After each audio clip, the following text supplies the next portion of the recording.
ఎండల వేడి ఎక్కువైపోతుంది, వేడి గాడుపులు వస్తూ ఉన్నాయి, హీట్ వేవ్స్ వస్తూ ఉన్నాయి. కంపల్సరీగా మరి నీళ్లు తాగాల్సినటువంటి అవసరం ఉంటుంది. సో పని మీద బయటకు వచ్చినటువంటి వాళ్ళకి నీళ్లు బాటిల్ కొనుక్కోవాలనేటువంటి పరిస్థితి లేకుండా మరి చలివేంద్రాన్ని ఏర్పాటు చేసినందుకు, గత కొన్ని సంవత్సరాలుగా ఈ కార్యక్రమాన్ని వారు నిర్వహిస్తున్నందుకు, వారికి సహకరిస్తున్నందుకు వారిని మనస్ఫూర్తిగా అభినందిస్తూ ఉన్నారు. అదేవిధంగా స్వచ్ఛంద కార్యక్రమాలకు మరి వారు నిలేదు. ఎందుకంటే గతంలో కూడా మనం చూడడం జరిగింది, ఖోఖో, అదేవిధంగా వాలీబాల్ కిట్స్ కూడా ఇప్పించడం జరిగింది. ఇప్పుడు కూడా మన రంగంపేటకి, అదేవిధంగా సదాశివ నగర్కి సంబంధించినటువంటి యువకులను మరి స్పోర్ట్స్ పైన ఎంకరేజ్ చేయాలన్న ఆలోచనతో పెడదారి పడకుండా ఒక స్పోర్ట్స్ పైన కాన్సన్ట్రేట్ చేసే విధంగా వారికి వాలీబాల్ కిట్స్ కూడా ఇవ్వడం జరిగింది. చాలా సంతోషం. ఇటువంటి కార్యక్రమాలు తీసుకెళ్లాలని కూడా నేను మనస్ఫూర్తిగా వారిని అభినందిస్తూ ఉన్నాను. ఇది ఇంతవరకు. నెక్స్ట్ ఈరోజు రైతుల పరిస్థితి, కాంగ్రెస్ పార్టీ హయాంలో రైతుల పరిస్థితి ఆగమన గోచరంగా ఉంది. ఎందుకంటే కోతలు వచ్చినాయి. మొన్నటిదాకానేమో నీళ్ళు ఇయ్యక రైతులు సతాయించడం జరిగింది. నీళ్ళ కోసం దాదాపు ఒక 20-25 రోజులు పోరాటం చేసిన తర్వాత మరి గన్పూర్ ఆడటం నీళ్ళు వదిలితే ఇప్పుడు పంటలు కోతకు వచ్చినాయి. కోతకు వచ్చిన తర్వాత ఈరోజు ఏంటంటే మనకి ట్రాన్స్పోర్టేషన్కి ప్రాబ్లం. మనకి ఎక్కడైతే రైస్ మిల్ అటాచ్ చేయాలనో ఆ రైస్ మిల్లోకి ఇంకా ఇంతవరకు ఇవ్వలేదు. మరి అదేవిధంగా సంచులు వస్తలేవు. ఇప్పటికే మన దగ్గర మనం చూసుకున్నట్టయితే లారీల కొద్ది వడ్లన్నీ కూడా రోడ్ల మీద పడి ఉన్నాయి. కొనుగోలు కేంద్రాలకు సంబంధించినటువంటి ఏర్పాట్లు కరెక్ట్గా లేకపోవడం వల్ల రైతులు ఇబ్బంది పడేటువంటి పరిస్థితి కనిపిస్తుంది. ఈరోజు మనం చూస్తాం ఏంటంటే ఎక్కడ చూసినా సంచులు ఇవ్వటం, లేదంటే ట్రాన్స్పోర్టేషన్ లారీలు షార్టేజెస్ అంటున్నారు. కాబట్టి నేను అధికారులకు నేను విజ్ఞప్తి చేస్తా ఉన్నా, ప్రభుత్వాన్ని డిమాండ్ చేస్తున్నా, ఇటువంటి పరిస్థితిని మరి తీసుకురావద్దు. ఎందుకంటే ఇది ఇంకా స్టార్టింగ్ దశలో ఉంది. ఇప్పుడే కోతలు స్టార్ట్ అయినాయి. కోతలు స్టార్ట్ అయిన టైంలోనే ఇటువంటి పరిస్థితి వస్తే అమాలి లేక కూడా ఇబ్బంది అవుతూ ఉంది.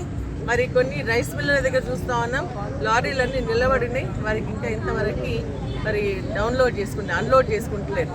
కాబట్టి ఇవన్నీ కూడా దృష్టిలో పెట్టుకొని ఇమీడియట్గా చేయాలని ఇప్పుడే నేను ఒక సెంటర్ని బిల్లుట్లలో ఒక సెంటర్ని స్టార్ట్ చేసి వచ్చినాను. వాళ్ళు ఏం చెప్తున్నారంటే లారీలు పంపిస్తారంట. పంపించిన తర్వాత మొత్తం లారీ అంతా సంచులతో, వడ్ల సంచులతో నింపిన తర్వాత అప్పుడు ఫోటో తీసి పెడితే జియో ట్యాకింగ్ తర్వాత అది ఏ రైస్ మిల్కి పంపాలో చెప్తారంట. ఇదేం పరిస్థితి అని అడుగుతాను. గతంలో ఎట్లా ఉండే పరిస్థితి, ఈరోజు ఏంటి పరిస్థితి? ఈరోజు ఉన్నటువంటి ఏదైతే ధాన్యము లారీలు ఎక్కించిన తర్వాత ఏ మహబూబ్ నగర్, ఏ కరీంనగర్కు పంపిస్తే రైతు పరిస్థితి ఏంది?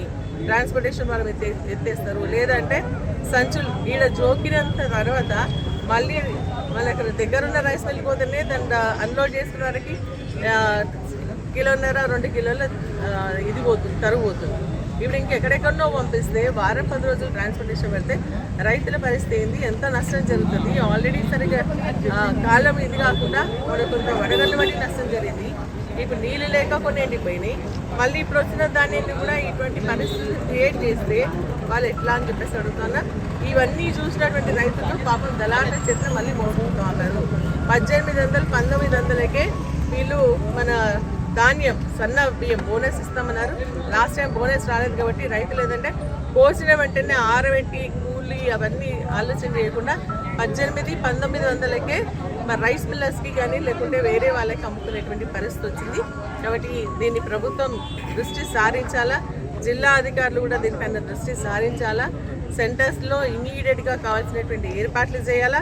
సెంటర్స్లో కూడా మరి అక్కడ వాటర్లు అంతా కూడా ఏర్పాటు చేయాలా అని చెప్పేసి కూడా మేము డిమాండ్ చేస్తూ, రైతులకు ఎటువంటి ఇబ్బంది వచ్చినా కూడా ప్రభుత్వం వారిదే బాధ్యత వహించాల్సి వస్తుంది. మరి బీఆర్ఎస్ పార్టీ రైతుల పక్షాన పోరాటం చేయడం జరుగుతుంది అని చెప్పేసి కూడా ఈ సందర్భంగా తెలియజేస్తున్నాను. జై కేసీఆర్ గారి నాయకత్వం, కేసీఆర్ గారి నాయకత్వం. జై తెలంగాణ, జై తెలంగాణ.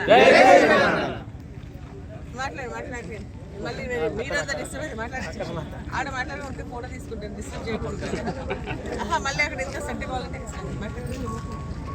ఈరోజు చలివేంద్రము కార్యక్రమానికి రంగంపేటలో అండ్ దుంపలకుంట ఈ 2 పరిధిలో ఎండ తీవ్రత చాలా ఎక్కువ ఉండడం వల్ల మరి తప్పకుండా ఎండలో వెళ్ళి వాళ్లకు మంచినీరు తప్పకుండా అవసరం కాబట్టి దాన్ని దృష్టిలో పెట్టుకొని రంగంపేట బస్టాండ్లో మరి దుంపలకుంట సర్కిల్లో 2 ప్లేస్లలో కౌంటర్లు ఏర్పాటు చేయడం జరిగింది.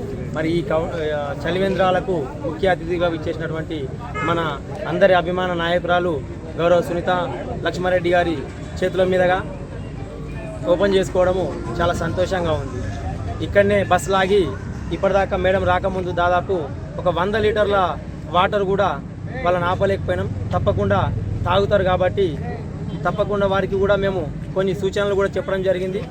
ఎండ తీవ్రత ఎక్కువ ఉంది, మధ్యాహ్నం పూట అవసరం ఉంటేనే బయటకు రండి, లేదంటే ఎమర్జెన్సీ ఉంటేనే రండి, లేదంటే మధ్యాహ్నం పూట 12 నుంచి 4 వరకు బయటకు రాకండి, అవసరం తప్పనిసరి ఉంటేనే రావాలని చెప్పి కూడా వారికి కూడా మేము కొంతమందికి సూచన చేయడం జరిగింది. మరి దాహం అనేది తప్పనిసరి అవసరం కాబట్టి నా వంతు కార్యక్రమము వారికి మంచినీళ్ళు అందించడము మంచి కార్యక్రమం అని చెప్పి కూడా తెలియజేస్తూ మరి ఇక్కడ అండ్ దుంపలకుంట్ల 2 జాగాలలో ఏర్పాటు చేసి మరి యువకులు చెడు మార్గాన పోవద్దనే ఒక ఉద్దేశంతో వాలీబాల్ క్రికెట్ కిట్లు అడగడం జరిగింది. క్రికెట్ కిట్లు వాలీబాల్ ఇప్పుడు ఇప్పించాను, మరి క్రికెట్ కిట్లు కూడా త్వరలో ఇప్పిస్తానని చెప్పి కూడా తెలియజేసుకుంటూ పెద్ద ఎత్తున వచ్చేసినటువంటి మా బీఆర్ఎస్ పార్టీ కార్యకర్తలకు, మా యువతకు, మరి సహకరించిన రంగంపేట సర్పంచ్ గౌరవ సర్పంచ్ గారికి, విజయన్న గారికి, మరి ఎనియన్ల సర్పంచ్ గారికి, రవితేజారెడ్డి గారికి, ప్రతి ఒక్కరికి పేరు పేరున ధన్యవాదాలు తెలుపుకుంటూ ముగిస్తున్నాను. జై హింద్, జై తెలంగాణ.